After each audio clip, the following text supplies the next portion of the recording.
Hello বন্ধুরা, সবাই কেমন আছেন? আশা করি ভালো আছেন। আলহামদুলিল্লাহ, আমি অনেক ভালো আছি। 2 বছর পরে গ্রামে আসছিলাম। এই যে আমার পাশে একটা কবর দেখেন, সেটা আমার ছোট বোনের কবর। আর এই পাশে একটা কবর দেখেন, সেটা আমার ফুপুর কবর। তারা ফুপু ভাইজি, আপন ফুপু ভাইজি। 10-12 দিনের ব্যবধানে তারা দুইজন চলে গেছে আমাদের কাছ থেকে। আর এটা হচ্ছে আমার ছোট বোনের মেয়ে, তার আর একটা ছোট বাচ্চা আছে।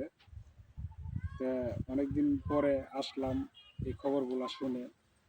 কিন্তু সবথেকে বড় কষ্ট কি জানেন?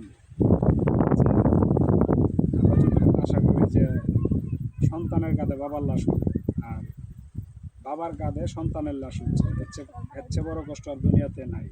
তাছাড়া দেখেন অবস্থা, তাদের কি ভাগ্য। ফুপু ভাইজি একসাথে শুয়ে আছে, ফুপু ভাইজি একসাথে শুয়ে আছে। তাদের অনেকটা কতটা কপাল। তারপরে বলি যে আমার বোনের জন্য, আমার ফুপুর জন্য আপনারা সবাই দোয়া করবেন, তাদেরকে যেন আল্লাহ জান্নাতবাসী করে। আর আমিও আপনাদের জন্য দোয়া করব, আপনাদের জন্য আল্লাহ বেহেশত নসিব করে, দান করেন। আপনারা সবাই সুস্থ থাকেন, ভালো থাকেন। তাছাড়া আর কি বলবো বলেন ভাই, অনেক দুঃখের সময় আমি বাড়িতে আসলাম, সুখের সময় আসতে পারলাম না। তো সবাই ভালো থাকবেন, সুস্থ থাকবেন। আল্লাহ হাফেজ, আসসালামু আলাইকুম।